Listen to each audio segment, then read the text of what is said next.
episode of Identiholics. My name is Christine Owen, and today I have the honor to be able to talk to Maria Bacchino.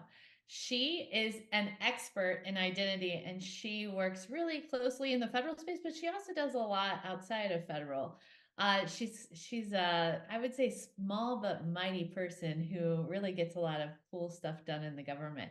So, Maria, thank you for coming today. Thank you for having me. So, I want to know, how did you end up where you are today? Because today you have your own business and you're consulting for a lot of really cool people. How did you end up here? So actually, I got into the identity space while I was at Johns Hopkins University Applied Physics Laboratory working as a computer scientist and software engineer. And I started to become really interested in the challenges with interagency and interorganizational collaboration. So this was, back in the days when FaceTime meant meeting people in person. So it was really, really difficult to know who you were communicating with. So what people did was they didn't communicate. And it was really challenging. And I saw the impact in the disaster response challenges, with not only interagency coordination, but coordination with state and locals and with other people who needed to have information very quickly. How do you do that? How do you authorize people and still keep out, journalists, but also potential terrorists from getting highly sensitive intel that you need to coordinate disaster response? And the other issue that I was seeing with collaboration was the barriers it created for scientific collaboration. So there was a lot of really good deep research, and I'm a complete science geek. So I would, even though I'm not doing hands-on, science myself, that's what I originally wanted to do. And I studied, biology and chemistry. So I enjoyed talking to the actual working scientists at the Applied Physics Lab. And I was like, why don't you just, have a platform and coordinate with these people from these other universities? Well, they're like, I don't know if I'm talking to Dr. Jane Doe in quantum physics at Harvard or, Jane Doe, the freshman who's a part-time spy. Like they just didn't have the information they needed, at the time. And so then HSBD 12 came out around this time. And so DHS S&T, Cybersecurity Director, too many letters, um, had an identity management research program. And the identity management testbed was at the Applied Physics Laboratory. And so I had the wonderful opportunity to join the testbed and join that program. And I stayed there for many years supporting them. And, they were starting with, the Federation problem, and the PIV cards and the CAC and the TWIC and the FRAC and PIV-I, the whole spectrum of the HSBD 12, and then not only authenticating across agencies, but also how do you authorize? How do you know that this is someone who, can have the sensitive information? How do you do that quickly? So looking into that, into all the authorization problems, the policy, the federation, the technology, and really just looking at every aspect of how do you enable interagency and cross-organizational collaboration and access control. And as part of that, we ended up expanding out into other things, after doing years of that type of research. And one of the programs that I ended up working on was the Know Your Customer Law came out. So the White House had an initiative with a lot of interagency collaboration on how do you help the financial institutions actually, implement that. How do you know who that person is who's applying for a bank account and make sure that they are who they say they are?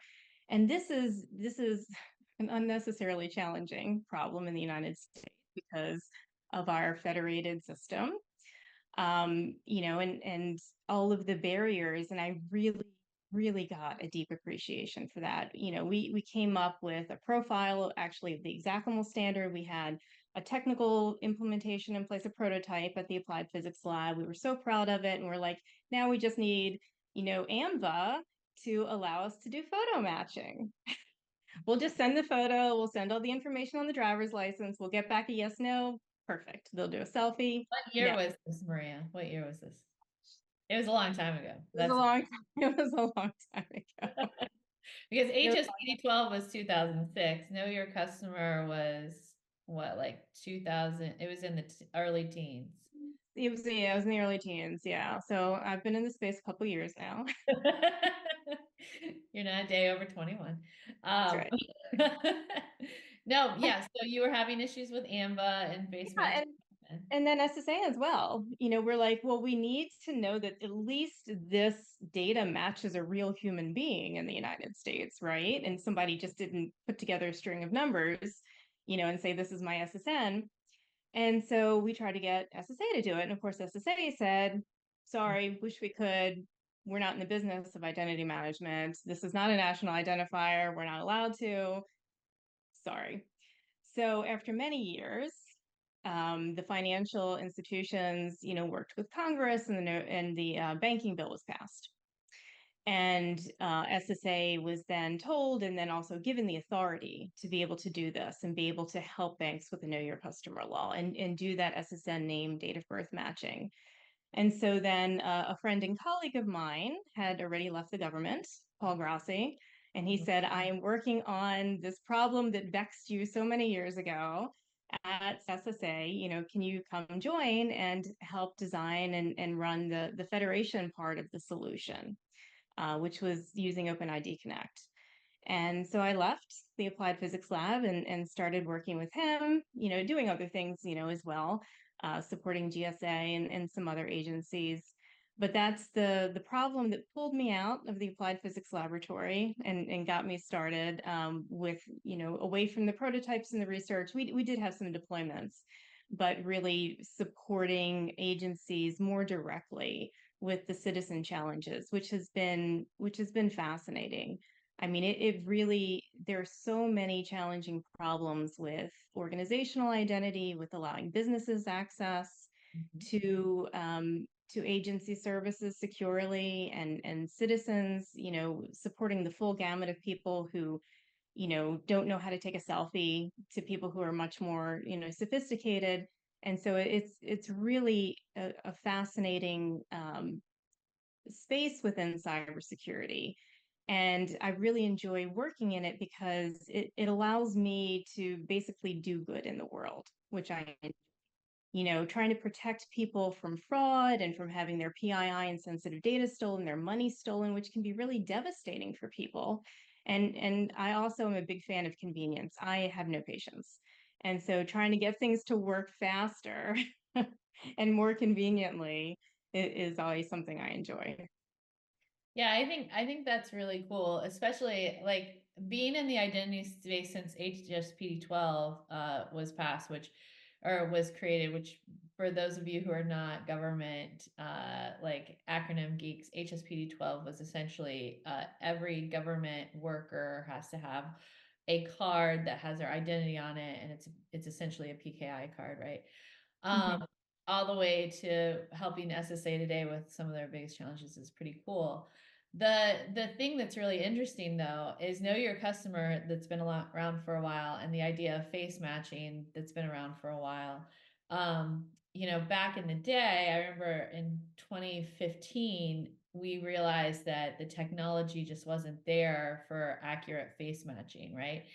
And now because of the pandemic and the rise of like really rapidly communicating with not face to face and also needing that biometric face matching, I think we have a lot stronger of a biometric story for a lot of the vendors today, which is really good. And in fact, I have heard that we're going to get a study out pretty soon that says that biometric matching actually is pretty equitable and does not discriminate against any sort of race or issues in that case, which is really good because in the Yeah. beginning, it really was tailored towards a certain type of person, right? So, what with the rise of biometrics, some people are very scared of it. Some people really like it. Since you like convenience, I feel like you're probably more on the I'm into biometric side. How do you feel about the use of biometrics for identity proofing and other matters? And then what do you see in the future or even today as what we're going to have to start thinking about with biometrics? I think it is absolutely critical to use biometrics for any higher risk applications. And I also think it's far more convenient for people. Um, the fears, as you mentioned, around biometrics, they did start when there was an equity issue because, this was a field where a lot of the people who were creating the algorithms and the implementations were using and training on photos of people similar to themselves. So this was actually a pretty easy problem to fix. If you train on faces that look like the broad swath of humanity, then of course the algorithms are going to be capable of matching faces of all types, right? So that was an issue. The other issue was, of course, the lack of competition. As competition grows in a space, companies are more inclined to do better. And part of that, I really believe that a big driver was the NIST facial recognition algorithm testing program, and publishing that and showing which companies and which algorithms were at the top, what the flaws were, what the rates were. I think that really, really rapidly drove the technology in the space, which is fantastic. I mean, testing programs overall, I'm a huge fan of. As associated with Pentara, I was their VP of assurance for a while, and I've been involved with Fido. They have a fantastic testing program, and the OpenID Foundation. I mean, testing really drives accuracy and it improves technology far more rapidly, especially when the results are published like that. Another issue with the facial recognition is that people tend to conflate the one-to-many with the one-to-one. These are completely different circumstances. So when you're talking about identity proofing, all that you're doing is you're matching your face, your selfie, against an authoritative photo of yourself, ideally. you know, could be a bad actor with an authoritative picture of you. So that's what we're trying to avoid. What they use in law enforcement is completely different. What they're doing is they're looking at a ton of photos and they're trying to find out who someone is. And that is a very, very different procedure. And I think it's that conflation of those two very different use cases and different matching types that has made people so nervous. Because, we live in an era where our faces are everywhere. And so it's I have a hard time believing that your typical citizen really cares about taking a picture of themselves for the most part. And there are cameras all over our cities now, which can make us much safer. People have Facebook, they have LinkedIn. I mean, our images are everywhere. So I don't know that that's really a barrier. And the fact is, when our information has all been stolen, it's constant breaches. I get email notices, I swear, twice a week that my data has been stolen and another breach because people are really bad at cybersecurity still. And, so everyone's date of birth, social security number, email address, full name, mother's maiden name. Of course, my kids, they have my name. I mean, the mother's maiden name is archaic. I mean, not everyone even uses it.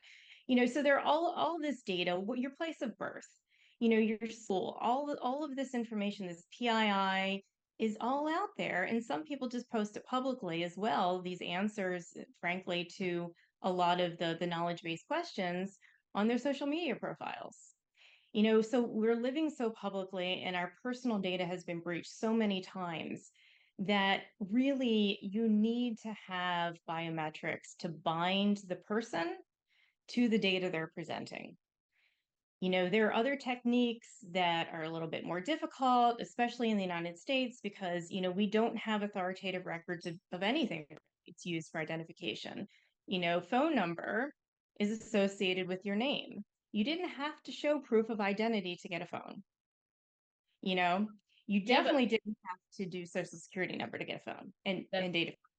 yeah, but what's really interesting is phone number is not always associated with your name because if you, And for it's not example, correct. Yep. have if your kids are on your phone plan, then their phone number is associated with you, right?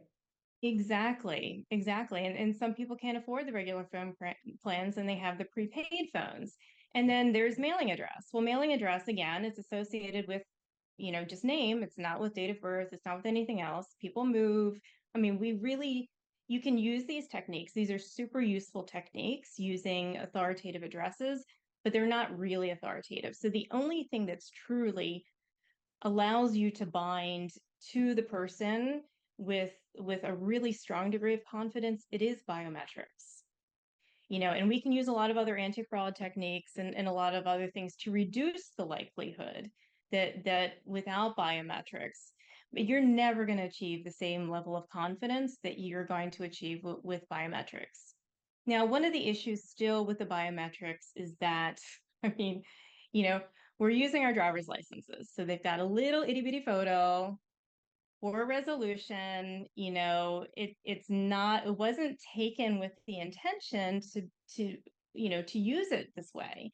you know the DMVs aren't making sure that that photo is of such high quality that when you take a photo of that photo and then compare it to yourself, that it's going to work all the time. So that's an issue.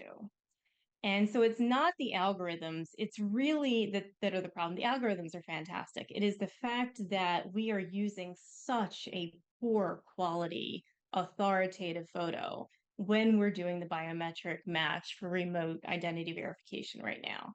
So that's one of the reasons I'm so excited about the mobile driver's licenses, because they have the potential to allow us to do really high fidelity biometric matching in a very privacy preserving manner on the device itself, because you're going to have the photo of the person, very high quality on your device. It's going to be digitally signed by the issuing authority, and you're going to be able to take a selfie and ideally do that comparison, that match on your phone. So all the privacy advocates should be happier because it's not, photo doesn't have to leave your device. And if it's implemented correctly and securely and red teamed and everything else, excuse me, then it has the potential, at least in the United States, to be revolutionary when it comes to remote identity proofing. So I'm super excited about that. Are you working on the NIST mobile driver's license or the NCCOE mobile driver's license group? No, I'm not working on it, lack of bandwidth, but I'm following it. Yeah, I'm also following. It's pretty interesting. I think one thing that's really interesting about that is that, the next thing that they're trying to do is they're trying to figure out how to take that mobile driver's license and create a credential that you can use for authentication purposes. While on the one hand, I think that having an authoritative source like a mobile driver's license on your device is going to help us a lot in being able to verify that you are who you say you are. We still need a strong that to take that and bind it to a strong credential. So that's I something, yeah, that's something that we're working on talking about and kind of educating people on. Yes. Yeah, and it's also useful to have more,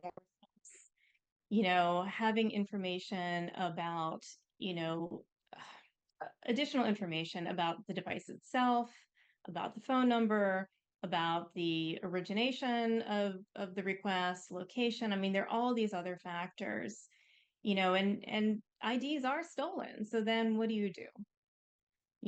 So it is more complicated than just using an MDL in order to gain access to services securely. Yeah, I totally agree with that. And on top of that, I mean, if your phone is taken and you don't have strong authentication on your phone to get in, then someone could actually easily use your phone to become you, right? Yeah, that's an excellent point. A lot of people, they don't have any mechanism to lock their phone. They just leave it open, or they have, a simple PIN number or just their face, which can be vulnerable to attacks with using a photo of someone to unlock their phone. I mean, it is definitely not sufficiently secure to just use the phone. You need to have, I mean, multi-factor, of course, means more than one type of factor, and the factors are the biometrics, a memorized you have to have a device, something, a token ideally, and then a memorized secret. So you still need that memorized secret in order to protect things. Yep. I totally agree. I think I am very interested and excited about MDLs because I think that MDLs is one piece of a broader puzzle. Obviously, I'm really into verifiable credentials. I don't I That makes a lot of sense for everybody. But I think that like you said, MDLs is one piece of that broader Yeah. puzzle because I think that verifiable credentials takes that MDL and then all these other risk signals and all these other factors and creates a more holistic view of that person to create a verified identity. I think that's really important because just using one data source isn't always the best solution to validating either that that person is who they say they are, or even validating that that person has a valid authenticator and should access what it is that they're trying to access, right? Yeah, I mean, access control is a really challenging risk management problem. And you really need to understand the risks of inappropriate access and then protect it appropriately. And so if you have something that's fairly low risk, maybe the MDL is sufficient. If you have something, where if someone else were to impersonate you, it's going to have a serious impact on your life or on your business, then you need to expand beyond that to include a lot of other information, the anti-fraud information, the shared signals. You have to you have to create a more in-depth solution and complex solution to be able to solve the higher risk problems. Absolutely. Now, when we talk about verifiable credentials, I mean, are you talking about there's the W3C specification, and then there's just people use the term more generally. So which one are you referring to? W3C. I am into the W3C. I am a very big standards-based person. I think that I totally agree with you that having like using NIST and other large bodies like FIDO to be able and Kantara to be able to test that you are matching either standards or at least like whatever best practices are is really important because any schmo can go out there and create a product, but Yep. you want to make sure that it's a good product. So you need to have all of that testing and you want to make sure that that product not only is good, but also interoperates really easily with other products. So you want it based on standards. I think those are really important for any organization trying to decide which product should I go with. Yeah, those are critical. I mean, absolutely. And now, currently in the W3C verifiable credential space, there are a lot of different options for standards. So we're going to need profiles. We're going to a lot of profiles. A lot of options. It's very complicated. And of course, the MDLs are based on the ISO standard. And so I think also of the whole space as you have a number of different standard options to do the same thing. So we do have a lot of different flavors of standards in the space. It's sort of like federation. You can use SAML, you can use OpenID Connect, you can use other there used to be more standards that people use regularly. So but the two that most people use now are SAML and OpenID Connect, and I think it's going to be the same in this space. These are user-controlled credentials or user-controlled verifiable claims or verifiable attributes, or and it's an umbrella term, for things that allow the user to be able to have some sort of authoritative copy of their information in order to share it with relying parties who need it, rather than going out and requesting that someone else verify the information for you. Yeah, I totally agree with everything that you said. I think I look forward to the day when I have a verifiable, like a wallet that has my verifiable credential in it, and then some sort of relying party, for example, a thing that I'm shopping, perhaps ask for, verified information or just for information in general. And all Mhm. I have to do is like shoot over my address without entering it. Boy, wouldn't that be fun and easy? Yes, And that and yes. make my shopping habit even worse. No, I'm just kidding. I think I totally agree. There is one group, and I cannot remember the name, that's currently working through all the different standards that are out there that work together but aren't necessarily the same. Like, FIDO, W3C, ISO, all of those are like they're all adjacent and in sometimes slightly overlapping, but they're not the same. And so this group is trying to figure out not only um, how to utilize all of them together, but also how to ensure proper federation when you have a mobile driver's license that needs to talk to a relying party to get a FIDO credential or something like that. So it's a fun space that we're in, I think, right now, because while today we don't really know what the future is going to be, we know that the future is going to be a combination of the things that we're talking about right now. We just don't know Hmm. exactly how it's going to get adopted. Yeah, I know I can't remember the name of the group either, but the European Union is doing a lot in this space and doing the documentation and making progress on mobile wallets. And they have requirements around what the mobile wallets can do and the security. And so that space is moving along much faster thanks to what the EU is doing, I think. And it's going to be complicated. I mean, we're going to continue to have a number of different standards, around the credentials themselves and the authentication techniques and the federation techniques. And so I think that over time, you're going to start to see the broker model grow and become stronger, so that when you need a bunch of different information from a person or about a business, that they can reach out and they can pull in the mobile driver's license, they can pull in the verifiable credentials that have, your certifications and, other things that are used for authorization, for example, or maybe even your social security number. you know so pull that information all together and then reach out and look for the fraud signals and all the shared signals around suspicious use, and create a package that they can send along to the relying party. So I think there's a lot of potential with that model for the more complicated use cases that you tend to see in government and higher risk situations. But for citizen use cases, most of them, I think the mobile driver's license is just going to be fantastically helpful once we have that -7 ISO standard in place and people have started, the implementations. Right now what you have is, because you don't have that standard for the logical access control use cases, you have companies doing what they do and developing the proprietary solutions. Apple has their own solution to share your birth date and your home address authoritatively from your driver's license. Um, so that's going to take some time, I think, for us to get a solid standard in place there that everyone can use.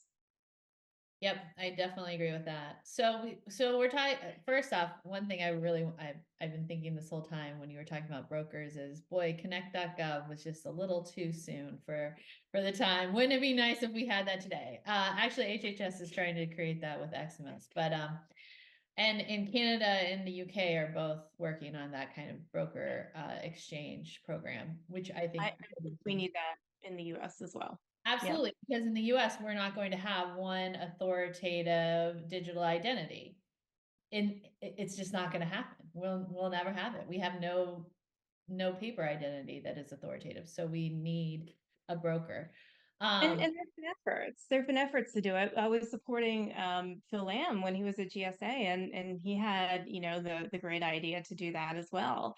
And these things, it's really, really hard to get off the ground. I mean, they're not technically complicated, but the way money flows in the government is super complicated. How you fund things, and the interagency agreements are super complicated, and all the issues with the Privacy Act. And there's so many just governance and legal and institutional and barriers in the US to getting these things done. So it's not the technology that's a problem.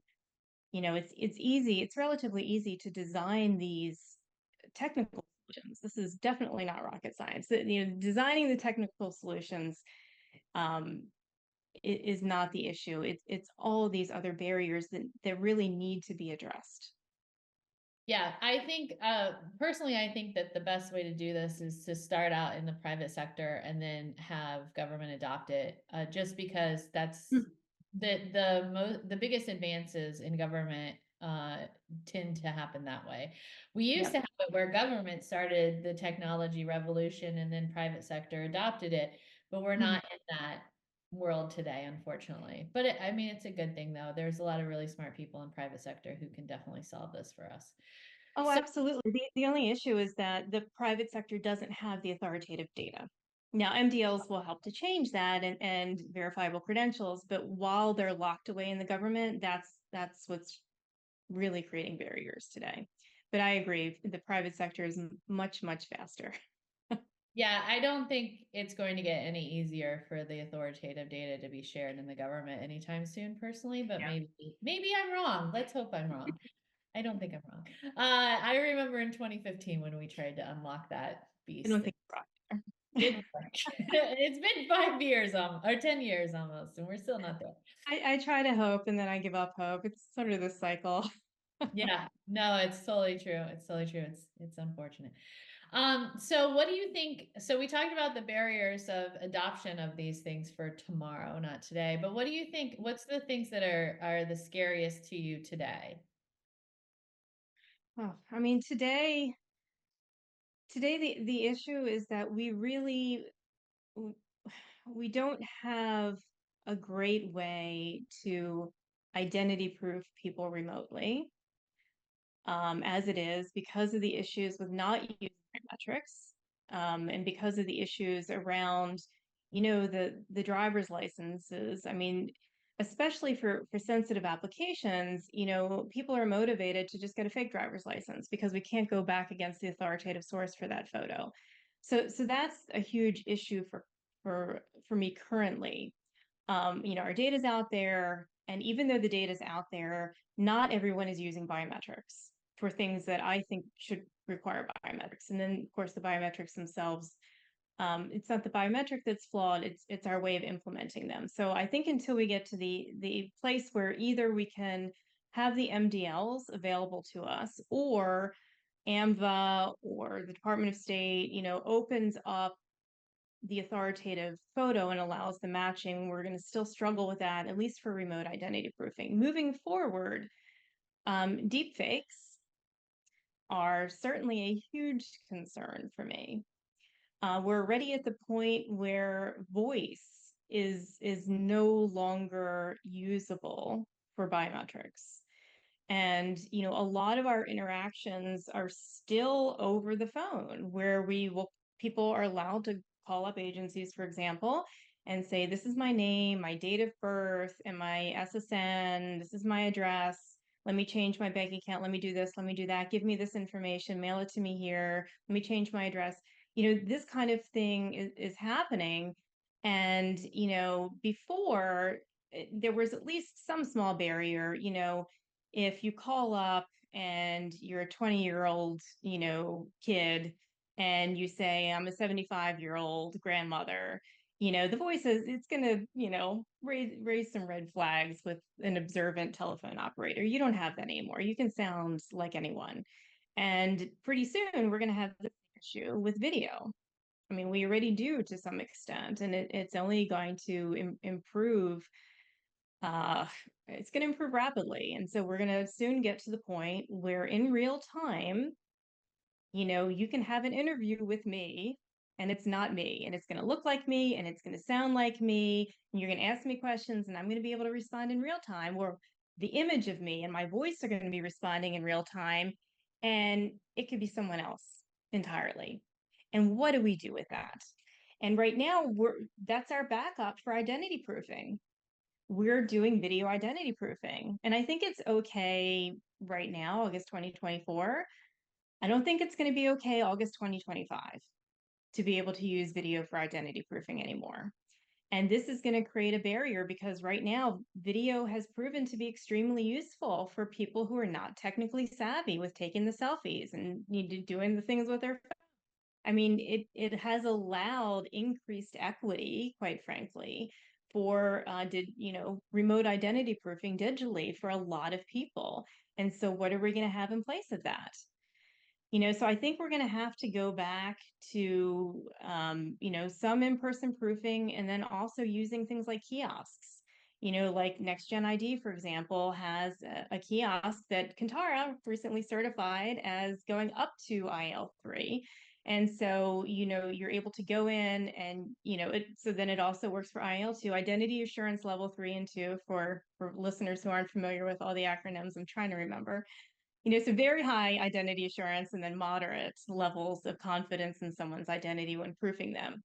And so having that in-person element where it walks them through with, and then you can have a secure video feed, that might be very useful, because I don't know that we're going to be able to keep up, especially with the fact that people have the ability to use their own devices all the time. It's such a variety of devices that it's really going to be challenging to be able to monitor and detect citizen, BYOD, manipulation of video feeds. Yeah. So those are my upcoming concerns. I totally agree. So an interesting point of that is that that is already happening today. So, but it was used benignly. So in Indian elections, they used the PM candidates this year used essentially deep fakes to be able to talk in a very relational way with their citizen constituents, where they could go to a booth and talk to basically a surrogate of the candidate who had a skim on that looked exactly like the candidate themselves. Yeah, Very fascinating. Sounded like them, it was everything. fascinating. Yeah. It's so what a cool way to use technology, and Yes. then we think only of bad things. So that's our problems. You're But right, right. There are really cool applications, and I think it's gonna revolutionize movie making. I mean, there are issues with the actors and everything, but it's gonna open up a lot of creative outlets. So they do have a lot of potential, but then they also have tremendous potential to do harm. yes. So what we're seeing in the and we're seeing in the commercial side right now to be able to combat against essentially people calling into the help desk and either, using voice, stolen voices or just KBAs, is that they're actually asking people to vet themselves very quickly, either in real time. So they either they're sent a link and they're told, all right, take a selfie, take a picture front back of your license, your passport, and prove that your information matches what it is that we understand you to be. And then we'll talk about whatever high risk thing like changing your password or whatever. Now, why are we Mhm. using passwords? That's a whole nother story. But that's really what is starting to come, not just from the commercial world. We're actually also seeing it in universities, because high profile alumni have started to get their accounts stolen, and it's exactly the same problem. So Yeah. it's a really interesting way to fix it. I think it's a good way to fix it. And this is, I think, one of the best use cases for the idea of verifiable credentials, which would be, here's a magic link, prove yourself with your verifiable credentials, send me the information that I need. And then like, it's just a yes, no. I don't really need to know. I just need to know that it matches. And then I can keep talking to you, right? If you don't have it, then no, thank you. Yeah, yeah, no, I think that's going to help tremendously. Of course, underlying this one technology is a very old technology that people still have problems implementing, which is PKI, public key infrastructure. I mean, it's all PKI. I started doing PKI back with HSBD12, and the brand new stuff is all PKI based. But unlike with HSBD12, you don't have a federal bridge where you can have one point where you go and you check to make sure that the certificate was issued by the authoritative source and it hasn't been revoked, and check the whole chain of trust and make sure nothing has been compromised in that entire chain. Make sure the cert's still good. So there's this complication now because, well, it's PKI without the P, right? It's sort of more distributed public key infrastructure. And that's going to be a tough problem to solve in a way that keeps the security that we need for this kind of thing. And of course, we also have to be ready to pivot because public key technology is all built on asymmetric keys, which are vulnerable to quantum machines, quantum algorithms. So I've been talking to so many people over the years, and some people say it might be 10 years, some people it's 50, some people it's 100, but no one says it's never going to happen. And so eventually we're going to have the problem where all of the public keys that we use today are going to be broken or breakable by quantum computers. So their use cases are going to be more limited, and we're going to have to, NIST is working very hard on alternatives, but it's going to be a matter of timing. Are we going to make that switch to quantum resistant algorithms before and technologies before the general purpose quantum computers are built, or are we going to be late? So that's going to be interesting to see. Yeah, I will say, so I know someone who is working on quantum computing, and they are literally smashing atoms to produce the energy needed to be able to do the computations. It is so cool. And they're actually working with Cool. NIST. So the good news is that NIST understands what the technology is becoming so that Mhm. they can also combat what that technology is Yes. becoming. So, all right. Well, I want to know, is there anything that that you're doing that you think is really cool that you'd like to plug before we go? Yes, I have been working with NIST on a NISTer that's going to be hopefully coming out for public comment soon. It's on attribute validation services. And so as soon as it comes out, hopefully people can look it over and provide us lots of feedback so we can improve it before publication. But we're hoping what the paper does is it serves a couple of purposes. One, educate people about the need for attribute validation services, the current options for implementing them, and also these future options, such as the W3C verifiable credentials, the mobile driver's licenses, the other options that we're going to be having hopefully fairly soon. And also, it should also be useful for relying parties who might be interested in how to utilize these. It wasn't written for relying parties, but it still might be of interest for them as well, especially anyone who might eventually be interested in that broker model and potentially even becoming a broker. And so we'd love to get lots of feedback on that as soon as it comes out for comment. Yeah, definitely let us know when it comes out, and we will promote it and also review it, because that is what we're gonna have to do. That's something that we Great. definitely want to. That'll be a lot of fun. All right, well, Maria, thank you so much. I could talk to you for ages, but I know both of us probably have other things that we need to do today, unfortunately. So thanks for being on with us and having a really awesome talk.